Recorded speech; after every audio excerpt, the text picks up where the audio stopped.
All right. Well, it is noon Eastern exactly here. So we will go ahead and get things started. As I said, we'll have folks joining as we get the webinar kicked off here. But welcome everyone to the November webinar in the ICA's Expert Speaker Series. My name is Laura Santuri, and I am the Executive Director of the Interstitial Cystitis Association, and I'm super glad you're here. Before we kick things off and introduce our wonderful speakers today, I just want to make a few points here. This webinar is being recorded and it will be made available on the ICA's YouTube channel. Usually takes me about a day or two to process it and get it up there. But for those who are joining live, it's a resource to you as you may want to come back to some of the content. And I certainly a special welcome to those who are watching this after the fact. I also want to make sure to point out that this webinar is being hosted by the ICA. We are the only national nonprofit in the US dedicated to the IC-BPS community. We've been here for over 40 years now. And I think what's important to know about us is that we're led by a group of people who care very much about this community. Not only our staff, Terry and I, we have wonderful student interns, and we have an amazing board of directors and medical advisory council who represent a variety of professions, but for many of whom are also patients and bring the patient perspective. We focus in three key areas as an organization: advocacy, education, and community. And you can see some of the things that we do here on this slide. It's not an all-inclusive list, but just highlighting a few things. And towards the end of the webinar, I'll put a link in the chat for if you're not receiving communications from the ICA, we certainly encourage you to do so because that allows you to stay up to date with things like our expert speaker series. In addition, just a few things to point out here related to Google Meet. If you are new to Google Meet, it has a closed captioning feature, and it's actually pretty accurate. So you can click the little CC in the box at the bottom and get some closed captioning if that would help you. In addition, if at any point you'd like to share a reaction, you can certainly do that with the little emoji button at the bottom. Importantly, we have a chat feature at the bottom right-hand corner. It's that little comment bubble. So during the presentation, if you think of a question or a comment as we're going, please feel free to type it in there and we will address it during the Q&A, and we will certainly open things up for Q&A as well after the presentation. And the chat feature is exactly where you'll want to do that. And then at any point, if you'd like to adjust your settings, maybe the sound is coming from the wrong speaker, etc., you can do that at the bottom as well. And you can see on the slide where you can find that. So I'm going to stop presenting and I'm going to introduce our wonderful speakers here. So Dr. Shandor Lovas is a clinical urologist.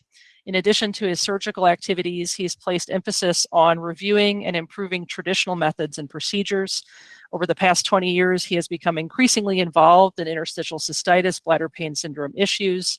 He has diagnosed over 600 IC patients, performed over 3,500 bladder installations using the new Syringe adapter.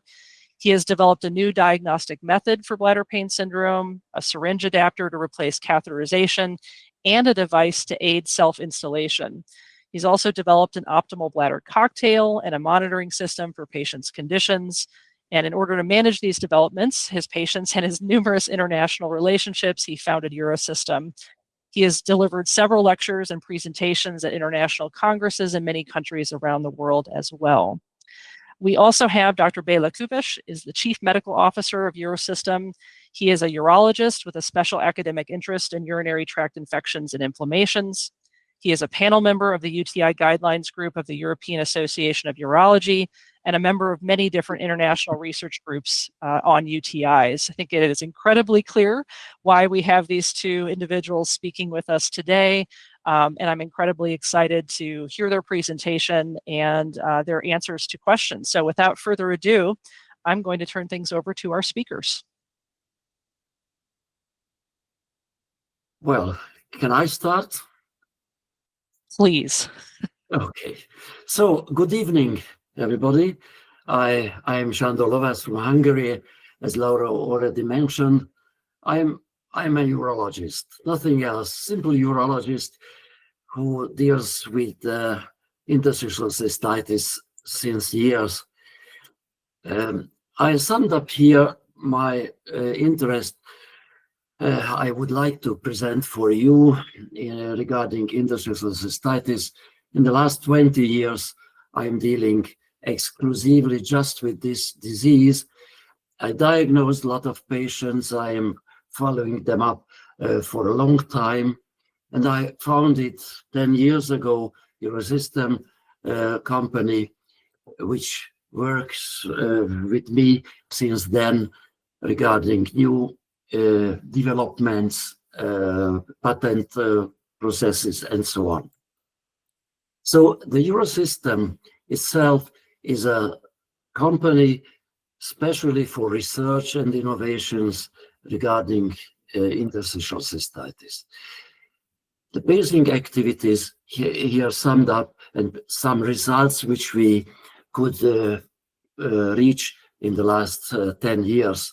So regarding the diagnosis, we developed a so-called gag layer integrity test based on a 2 days urinary diary, quite simply to perform non-invasive method to get the, for sure, the data if the gag layer is correct or corrupt in patients. So this is very useful for diagnosis of interstitial cystitis as well, although I have to immediately mention that this is not a special IC diagnostics method, but it diagnoses the main problem in IC as well, the gag layer insufficiency. Well, regarding the oral treatment, we tried a lot of combinations and different things. I don't want to go in details. This is not the topic for today, but I mentioned that our alkalinizing tablet, which is characterized by a non-potassium compound, so our composition does not contain potassium, and therefore it does not irritate the bladder. It's a very well functioning alkalinizing tablet, very useful and very important for people suffering from IC, because the acidic urine is the most irritating factor. In intravesical treatment, we developed together with pharmacists quite unique drug cocktail. A few words I will tell you about later, but the main thing is we can use it as pre-filled syringes. So to use it, it's very easy for us, and also for patients who use it at home for self-installation. And regarding intravesical treatment, 10 years ago, we patented the syringe adapter.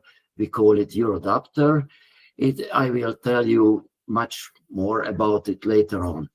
And it's also very useful and objective follow-up system for specially developed for IC patients, where we can follow them on long term and get a very useful feedback from the patients over longer time.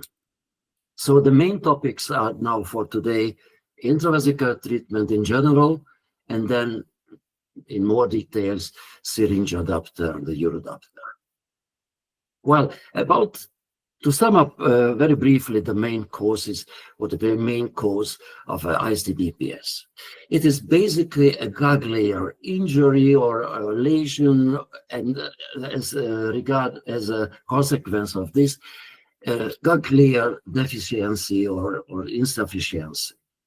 So this causes an option to get in contact with the bladder wall, the different urinary compounds which irritate the bladder wall. And this continuous irritation can cause a non-bacterial inflammation of the bladder wall. And this inflammation causes pain, frequency, and urgency, the known symptoms of IC. And this continuous irritation causes a reduction of the gag layer and blocking the the recovery of this gag layer of gag production of the bladder wall. And you see is a negative feedback, and therefore a vicious circle happens, and this leads to the problem of the patients to a worse and worse condition, and therefore the IC patients becomes progressive disease. We have to stop this vicious circle. We can stop it best way using intravesical instillation therapy. Now, I will sum up briefly these 3 points. Why we need to do this, what kind of medications we can use for that, and finally, not at least, how this should be performed in a best way. Well, a few years ago, I had a lecture about it in AUA webinar about the intravesical drug therapy. I will sum up very briefly just the main points of it. Naturally, I don't have today the option and time to go in details. Why we should make this treatment? Look at the advantages of the intravesical drug delivery. Everything is very logical. A high local drug concentration can be reached if we give the medication directly into the bladder. Then the contact with the high concentration of drug and the bladder wall can be reached by this. If we give it orally, then just a few % of the medication gets into this region by the blood circulation. Therefore, as the medications does not go in the systemic blood circulation, the side effects are very low, and that's a good thing. And the drugs can be glued to the bladder surface, and it results a very long-lasting effect, and starts the good effect starts very quickly. So what are the indications for intravesical instillation therapy? Let's look for the causes of the gag layer deficiency, because we want to treat this deficiently working gag layer. If we speak about interstitial cystitis in general, then we can say that the causes is basically genetically coded, but naturally some additional cause can come to this to trigger the very effective, very symptomatic phase of this disease.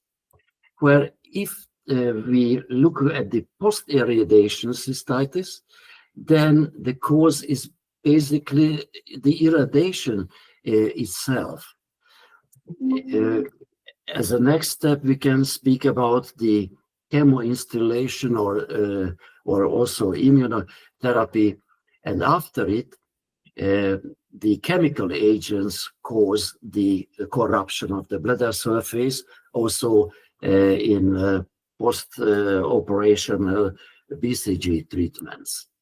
But chronic or recurrent bacterial cystitis can also cause the gag layer deficiency. So you see there are many causes, but the end result, the corrupt gag layer, is the same. Therefore, the treatment, the best treatment, is also the same, and this is the instillation therapy.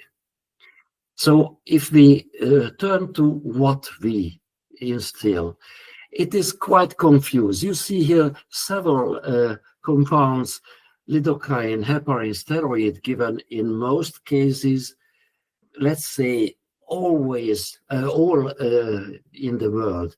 But DMSO is especially mostly given in the United States, whereas the GAC compounds mostly given in other countries and not in the US, because it's the high-neck acid, chondroitin sulfate are not registered in the United States. But it turned out that different combinations are very interesting, and they have very good results. So this is a very important line where the practice goes, let's say, all over the world. And therefore, the combinations used in cocktails are very different. There are lots of known cocktails all over the world. I just show you a few samples for DMSO by Hanno, heparin cocktails published by Whitmer, heparin lidocaine cocktail by Parsons, pentosane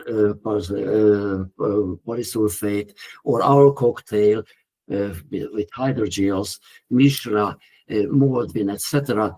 So there are a lot of known cocktails which to give and which to use. The Gaglier compounds in intravesical therapy, one can make the conclusion based on our experience as well that GAG compounds seem to be more effective than any other single agents. The main GAG compounds we can give is either hyaluronic acid or chondroitin sulfate or its combination. And as you see, there are already some medications which are available on the market, on the international market. And one can get the conclusion that the combination of these drugs are better or show higher response rate than any monotherapy, which I showed for you already. Let's go on. About how to perform this treatment. Well, you know, conventional bladder installation is proposed to make worldwide by using a urethral catheter. Naturally, it is always an invasive and painful procedure. And also the side effects or complications are due to this catheterization. You know, any catheterization is always painful, and it always causes microscopic superficial lesions to the urethral mucosa. Sometimes even more serious lesions can be due to this catheterization, and sometimes you may see bleeding from the urethra after the catheterization. Naturally, therefore, this way of treatment is unpleasant and painful. And therefore, many patients refuse the installations at all. Although it would be very useful and very effective, but the pain and being afraid of this pain and of different complications, the patients refuse it. Well, but we try to develop this tiny adapter to make the catheter-free bladder installation available and a possible solution for this problem. This is a minimally invasive device, which here I present to you. Here you see that this tiny adapter can be placed and fit either on Luer lock or Luer slip syringes by grasping this adapter in the middle part, and the end part fits well on the adapter. You can fix it with your hands on the adapter without touching the first parts of the adapter, which should remain naturally sterile. It's a pre-sterilized single-use device. Therefore, the tip and the isolating collar, which are very, very important parts of the adapter, because these get in contact with the orifice of the urethra and the surrounding tissues. The most important part is maybe this is the concave elastic isolating collar, because this fits well on the surface of the surrounding parts of the urethral orifice. And this makes it possible that the instilled solution can flow through the urethra into the bladder and won't leak. Naturally, it is not so simple as I am now telling to you, but I will show you some schematic drawings, videos, and so on, how we use it. But if somebody wants to use it personally, then needs to get a little bit more deeper knowledge about this topic. For those who would really use it and or for themselves, they need to get more information, and we will be very glad to share such information for those. Well, it can be used, the same adapter, the same syringes for female and male uses as well. Here you see a very brief schematic drawing how we use it. We place it into the orifice till the isolating collar fits on the surface. And then we slowly instill the liquid through the urethra into the bladder, you see, without any contact of the urethra. And therefore it remains contact-free, pain-free, and without any damage, mechanical damage. Here just a few steps. We fill up the urethra with a drug solution, slowly instill the pressure, slowly the intra-urethral pressure rises and it opens the sphincter. The drug solution flows back into the bladder, but it remains also on the surface of the urethra. And this is really a very important advantage of this method. I will mention it later on a few more times, because this is one of the most important points, that it does not hurt the urethra, but it treats the urethra at the same time. So if we sum up the advantages of this catheter-free installation method, we can say it is a quick and easy procedure. It is less or completely pain-free compared to the catheterization. This is the only way it makes the bladder and the urethra simultaneously treatable. It significantly reduces the complication rates. It's applicable in most female patients, let's say around 2% who have serious anatomical disorders, and then we cannot use that.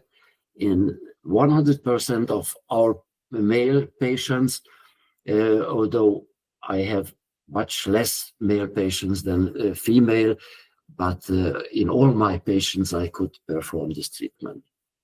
And I also have to point out that the patients are very glad with this disease, with this treatment form. So they love it. So to say, they never ever let to perform an installation by catheter if they experience once what a huge difference exists between the two methods. Well, there are several tiny tips and tricks how to perform it in details. I won't go today in details, because this is just interesting for doctors or medical staff who performs this treatment. But the patients should know just that this option exists, and it exists already in the United States also as an option, and therefore it's important to know some basic information. So, well, how to prevent leakage in female patients? I'll show a very brief video. We first place the adapter and the syringe into the orifice. We look for the optimal angle, and we slowly fill the liquid into the urethra. And this liquid opens the sphincter and then simply flows back into the bladder. It's really very easy to understand, a good method. But if you want to perform it, then you must know a lot of tiny tips and tricks. As I told you today, I won't go in details. But in male patients, it is not so simple. Why? First, look, we place the syringe into the orifice. We filled up already here on the picture the urethra with this liquid. It flows back into the bladder. It is there already. It opened both sphincters. In males there are two sphincters, one on the bladder neck and one at the base of the pelvic floor. But it is already there. What would happen if we finish? We take the syringe away. Yes, a significant amount of this liquid, which was inside the urethra, would flow away, would leak. And this is approximately 15 milliliter, depending on anatomical, given anatomical situations, it can even more. So a significant amount of the expensive drug solution would get lost. And naturally, we don't want it. Therefore, we immediately make a compression over the glands to block this leakage. Therefore, this 15 milliliter drug solution remains in the urethra.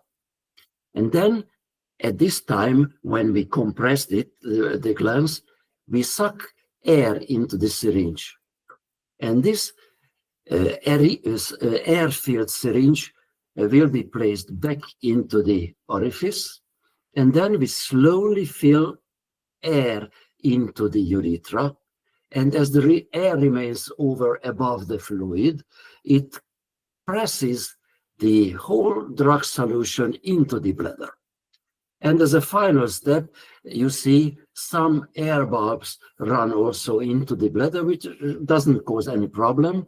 The patient feels it immediately, not a pain, a very strange feeling. Nobody has felt such air bulbs into the bladder previously. And the patients say, oh, the air arrived in my bladder, and then we can finish it.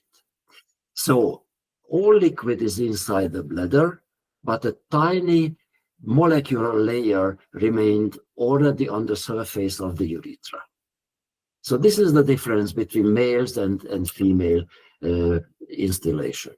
Well, in Europe, the adapter is already available on the market. The Swiss company IPSA packs our adapter together with their prefilled syringe solution, and therefore it's easily available in Europe. And even outside Europe, in some countries, it is already available. Already over 1 million pieces of adapter have been used already in different countries, naturally, mostly in Europe. So based on this huge number of installations, we have really a high rate of experience. And I can say that Eurodapter is a very simply used, very effective method. But those 10 years experiences make me to see some tendencies in the treatment of ICBPS. So we can say, and our experience also proves that the intravesical instillation therapy is the most effective treatment, and that there is a growing number worldwide who needs the treatment of the IC-BPS, and due to the improving detection rate, there is a growing prevalence in this disease. So the number of patients who need this treatment grows worldwide very, very quickly. Whereas on the other side, we can also state that these patients need a lifelong maintenance therapy as well. There is a limited capacity of the healthcare system. If you look the high number of the patients who need such a treatment for lifelong, it's an impossible big number. And you also should take into account that the treatment costs are very high if the patients need to travel to the doctor, because not just the medication should be paid, but also the traveling costs, and for the doctor's work, the fees. And this is a contradiction. Growing number of the patients who need it, but high expensive and a lot of difficulties how to get it. So due to the limiting high expenses and the significant portion of the patients remain untreated. Approximately 50 to 70% of the patients don't get treatment because of this problem. So this is an unnecessary and an impossibly high rate of the patients who does not get the right treatment. Therefore, we got a clear revelation, so to say, that the only solution for all this problem is if we teach the patients for self-installation and they get treatment aiding from us how to use these adapter and the self-treatment at home. So it is the deterministic technique of the future, the self-installation by using this adapter. So therefore, we developed an assistive device for self-installation for patients, for female patients at home of this drug solution. Here you see just some schematic picture how it looks. The syringe, a prefilled syringe, is used as a grasp, as a grip for patients. There is a high resolution video camera built, which points to the tip of the adapter. And there is also a special elongating piece which places the adapter in the view field of the camera. And here you see it can be used by a single hand, and the picture of the camera can be seen on a display, and the patient finds very exactly the orifice. Here you see as it looks from outside, but the built-in camera shows a very clear picture, and the patient can direct the adapter exactly where it needs to be, and under visual control she feels the liquid inside.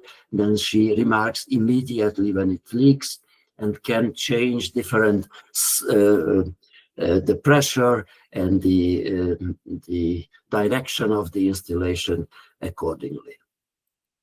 Well, advantages of this assistive device is that the device uses the syringe adapter. No catheterization is needed. It can be used by a single hand. It's very important because by the other hand, the genitalia, the labiae, should be opened. This way, the patient can also control the whole procedure very nicely. This reduces the treatment expenses absolutely. You can imagine no traveling at home when the patient needs She instills the agent not exactly when the doctor said, but when the patient needs it. So this way, the frequency of the treatment can be also optimized, and that means that the patient gets a needy, an individually tailored treatment, optimized treatment. No over treatment, no under treatment. And therefore, the patient will be also psychologically deliberated. This is also a very important point. Well, this was a short summary about these very important points or information on the adapter. I know very much could be told about it, but I hope you get also some questions after these brief informations, which we are ready to answer. You can set any questions regarding installation therapy. I can promise we will answer it. Maybe our opinion is not always the same as what you find in different guidelines, but let's try. If you have any questions, please send to us. And Béla Köves knows the same things about IC as I do. He knows even more on scientific academic level, for mostly regarding any questions about infections. But I have a little bit more practical experience with treating patients. So don't hesitate, ask anything what you think it could be interesting. Well, I'm going to first do a virtual round of applause, which I know is not as, it's a little stunted on the virtual platform. But first of all, thank you very much for that presentation. So I want to invite folks, and I can already see some questions coming up in the chat. So what I'm going to do is the chat is open now, so please feel free to type your questions there. What I'm also going to do is set it up such that you should be able to unmute and ask a question. So let me make those adjustments here so that you can do that. And what I would ask is if you'd like to unmute, please, there's a little hand at the bottom there that you can select, and essentially raises your hand and we can call on you. So we can take questions either way at this point, via the chat, or you can raise your hand and unmute and ask your question. But I already see a question in the chat. And for our speakers, are you able to access the chat and see that? But I'm not surprised at this question, because it's one of the first things I would want to know is I'd like to buy this camera. I would like that assistive device. I would be interested in the adapter. How do we get these in the US? Well, I think Béla could tell more about it. This is so. Thank you. Yeah, thank you for the question. I would put it separately so that we can talk about the UroAdapter, the device, and then the self-treating arm or accessories. So the UroAdapter is available in the US through our distribution and local partner Dava Medical, who are great, with a great team of professionals. And if you just visit www.uroadapter.com, you can find everything you need to know also about US delivery, or you can go to Dava Medical and they can also help you out on local distributors. There are and because we have a new distribution system, there might be different distributors in different states, but I would suggest going to uroadapter.com, and then that can be the main source of information for UroAdapter, and we will help out, reach out. And if you have any questions, we are also very happy to jump in and answer, personally, or if you have a doctor who has questions, if we can find the time, we try to help on a professional level as well. Now, for the self-treating device, I would first, maybe I would emphasize that it is more useful for women, because men can use the urodopter without any accessory. They can just manually access more easily their penile area and the urethral orifice. So men patients, and we didn't talk about this, but there is a very high undiagnosed number of male patients. So IC was for a long considered a women disease or female disease. However, we know now that there are a huge number of male patients. And also if we cover the chronic UTIs or irradiation, pelvic irradiation cystitis, it's a significant number of males who need gag regeneration therapy. And for male patients, you can use the urodopter without any device. You can just apply it home. It's so easy and by common sense and just a minimal practice applicable that usually guys can use it immediately at home. And in Europe we have lots of patients in different countries who use it for years for self-treatment. So that's easy for guys. Again, it's not really a good situation because guys have a better situation. For females, you need this self-treating device. Now, currently, it's only available in Europe and in Hungary. It's not on a mass production level, but I would suggest that if you're in a situation where you might need it, please contact us, and we try to work around if we can help you or find a way to help you. So far, we could help all patients, mostly from Europe, but please contact us and we'll try to find out. But unfortunately, the self-treating device accessory is not available for commercial as a commercial product in the USA at the moment.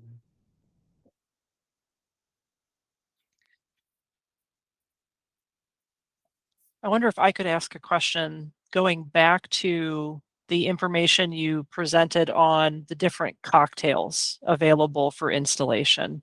I know you mentioned that it seems that some of the ingredients or cocktails seem to be a bit more effective than others. But I wonder if in your experience you have noticed more side effects with particular ingredients or cocktails. And I'm asking this because I remember many years ago, closer to when I was first diagnosed, that DMSO was discussed with me as a treatment option. And I heard a lot of patients talk about leaving the office smelling like garlic, like walking out smelling like a pizza. And that might seem like a kind of a small, silly thing.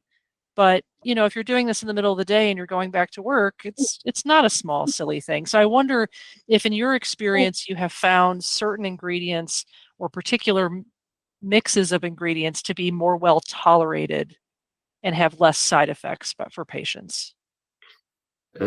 Well, I personally have no experience with DMSO. I never tried it, and I promise I won't ever try it, because I know the literature. I mean the different publications, scientific publications. There are a lot where they tested the DMSO, and the side effects are very frequent.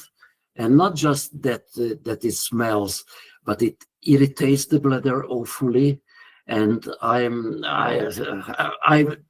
won't ever try it. So I don't recommend it to anybody to use it, but it is used sometimes. So in opposite, the gag layer compounds, hyaluronic acid and chondroitin sulfate.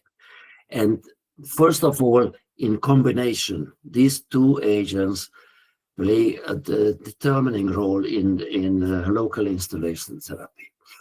There's a third option. This is a pentosane polysulfate, which is the compound for Elmiron on the market as a tablet. But it is now produced in India as a solution. And they have made already trials with it, not published yet, but it is said that it would be much more effective than the oral version without side effects. And so it can be a very good competitor with hyaluronic acid and chondroitin sulfate. Or I can also imagine in the future to try to give it into the cocktail as a compound beside hyaluronic acid and chondroitin sulfate as well. Yeah. May I add the point? Sure. Or sorry, Shandor, are you finished? Did I interrupt? Yes, yes, tell it, Bela. So just one thing about DMSO and why it has a strong root, let's say, in the USA, because as Shandor excellently summarized, there are lots of available options, and we know from science, because there are clinical studies with most of these cocktails or options, that as Shandor said, Gaglier and specific combinations, hyaluronic acid, chondroitin sulfate are the most efficient. So it's not a question about efficacy, it's the question about what is locally available. And here is a situation, and we discussed this also among urologists for, I think, for more than a decade now, that usually the USA market is the leader and have some benefit in what's available and when you get the new iPhone or whatever. But this is a situation where clearly US patients and patients in the US health market are a much worse position than almost anybody in the world, even Africa or Europe or especially Europe, but Asia as well. Because the reason your all DMSO is so frequently used, because that's the only thing available for many practices, and it has nothing to do with science. It has to do with how drug regulations are handled in different, by the FDA or by in Europe, the EMA, the European Medical Agency. And in USA, there is a very strong regulation which has nothing to do with ICN, nothing. It's a major regulation, but it just basically prohibits these hyaluronic acid, chondroitin sulfate medications to enter the market, even though they should be there because they are very effective, and we know from Europe. But it's just so high cost and so bureaucratic mess that companies just leave the USA market out. That's the reality. But we know that and this is why Shandor showed, in Europe we have a much better situation, because doctors can choose from let's say 4 or 5 pre-filled medications to give the patient, and we have a huge experience that they are highly effective. And if that would be the case in the United States, DMSO wouldn't be used that much. You can add lidocaine to the cocktail, that's fine, but I think DMSO is the least of a bad choice, I would say. But ideally, a chondroitin sulfate and the hyaluronic acid cocktail should be in the USA. But I just want to emphasize it for patients that in almost all other markets, these drugs intravesically are used. And this is why in Europe we have the whole intravesical instillation much sooner in the treatment algorithm, because if you come in as a patient in Europe with a strong recurrent UTI or IC with Gaglier deficiency, you almost immediately get intravesical treatments because they're so effective.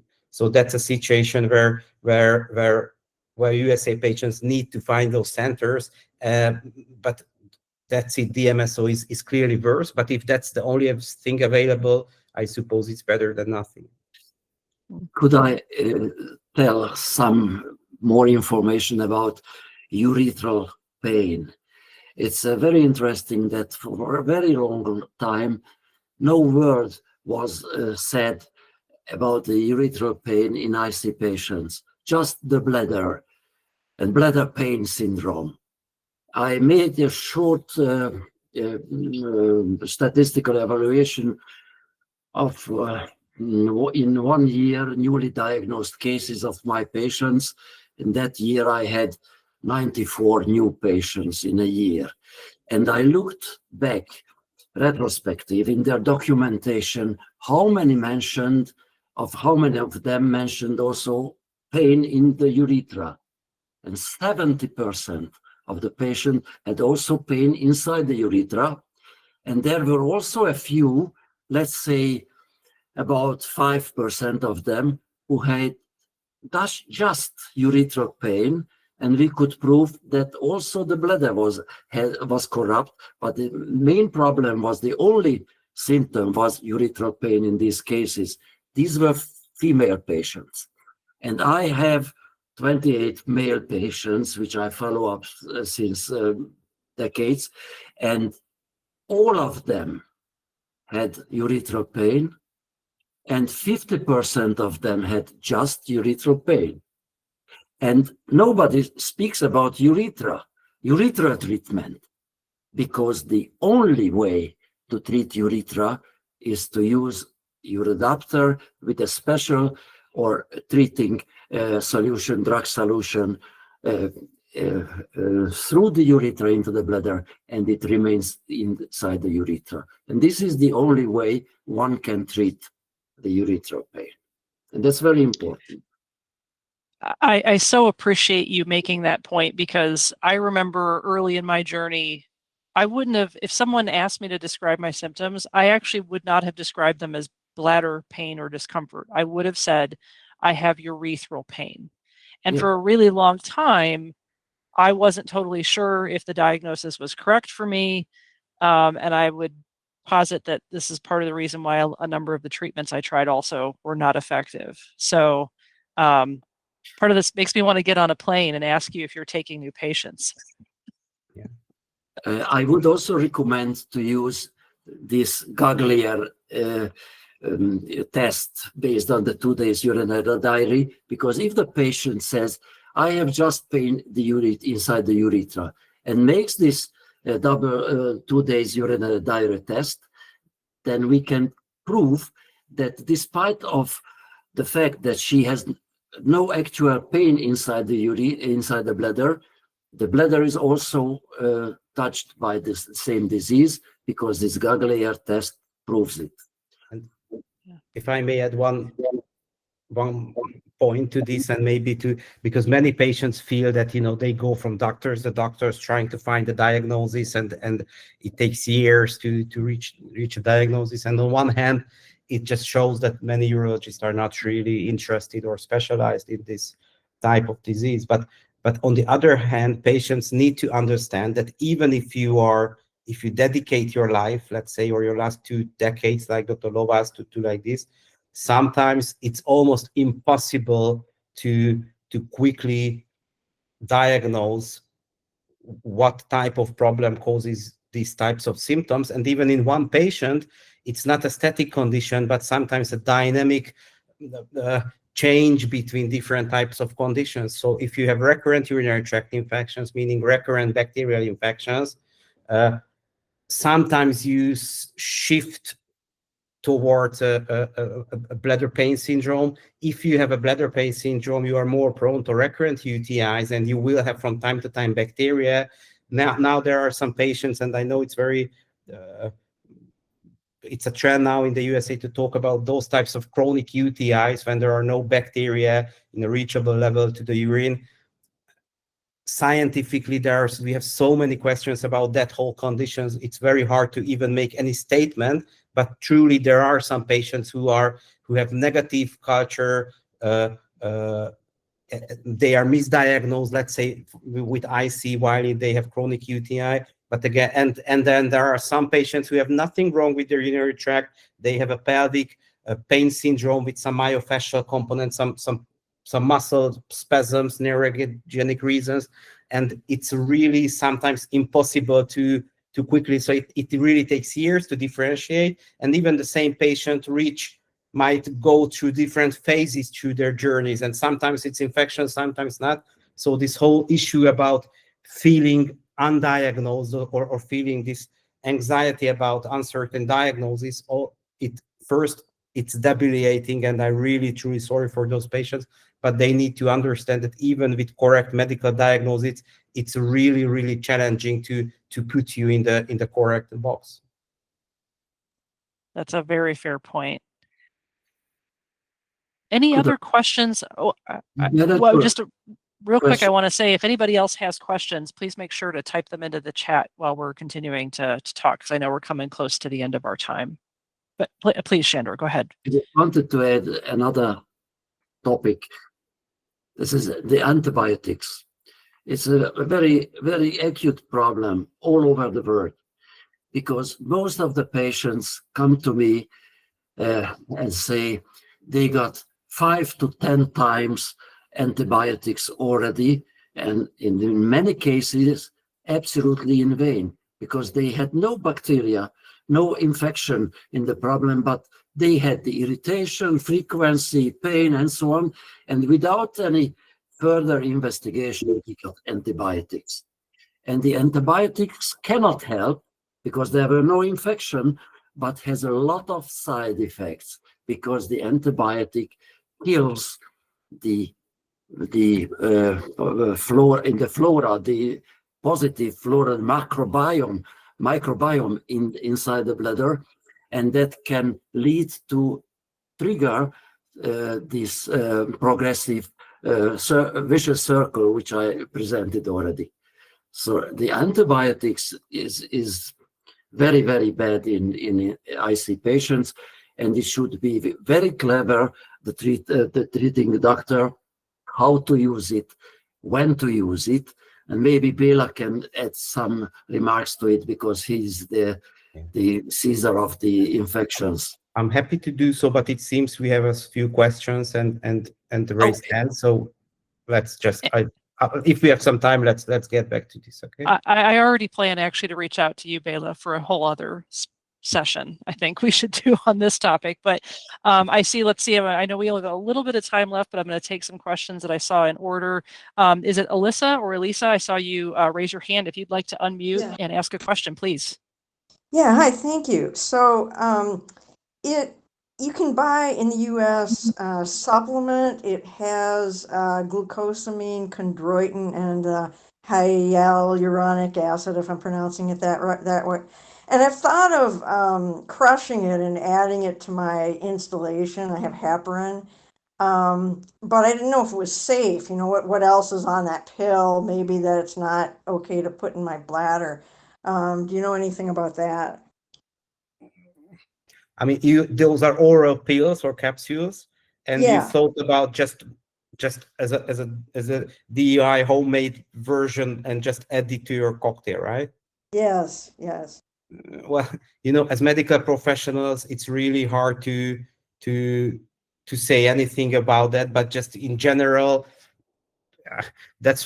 I would say that's probably something I would try on myself, but I can just say it as a person, not as a medical professional, because we don't really know what other ingredients might be there. But let's say if it would be pure hyaluronic acid and chondroitin sulfate, and you could dissolve it completely, that's how those are made. But I would be very cautious about just randomly putting that in on your mix. But again, it sounds like a reasonable thing to consider in case when there is a shortage of other available things to do. Okay, thank you. Sándor? But I think the main point is not what you give, but how you instill it. So this makes a big difference. If there is some or other compounds, this plays a less important role. No, but and it's also all about concentration. So I'm not sure we should know, because it might be so small concentration, and that's sometimes the problem with oral pills, that you would need to take possibly 5 times as high concentration as you usually do to be effective in the bladder. So even if you powder what you have in your pills and put it in your bladder, it might be so minuscule effect that it doesn't really make anything. So in theory, that's an interesting question, but I'm really sorry, we can't really give more practical consideration on that. We have a couple minutes left. Sándor, Bela, do you have time for one more question? We have a few questions. Is it, you okay with? Joseph, I saw you had raised your hand. If you'd like to unmute and ask a question.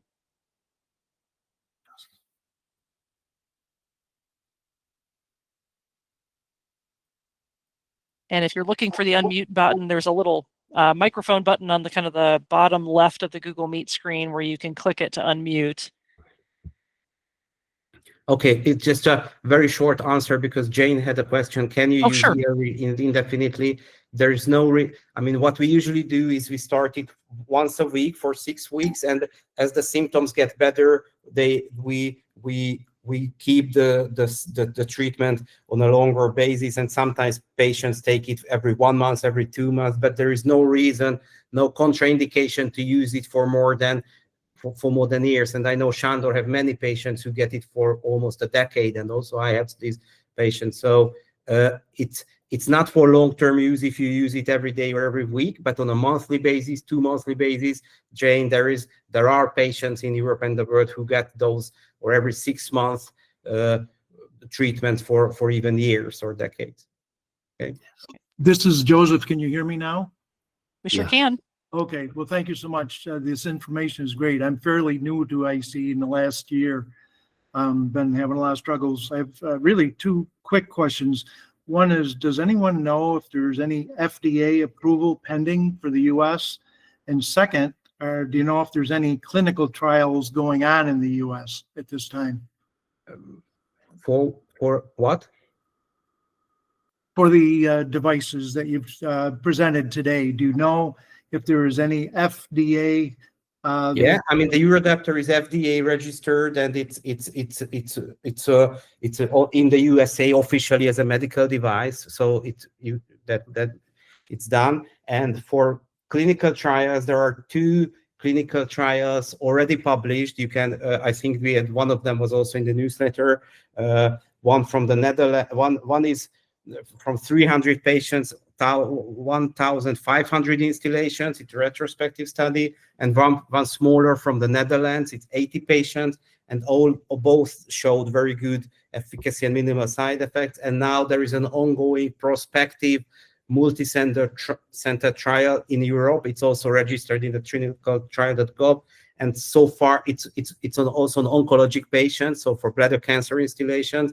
And so far, I think there are maybe 300 installations, and it absolutely works. So the clinical evidence is there, but no clinical trials, to my knowledge, in the United States. These trials were published from European centers.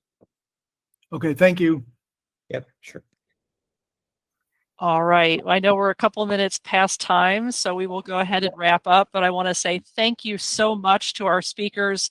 I'm going to put up just a quick slide here as a reminder to our community to please connect with us. There are a variety of ways that you can do that, whether it's social media, signing up for our communications to make sure that you stay in touch with us. Bela mentioned the Research Digest that included one of those articles that comes out once a month. We encourage you to sign up to receive that because it includes some good information. But please reach out to us at any point if you have questions. And just a final thank you to our sponsor of the webinar, Eurodaptor. We are incredibly grateful for your willingness to share your time and expertise with us, and look forward to continued engagement. So thank you, everyone, for attending, and I wish you a wonderful rest of your day.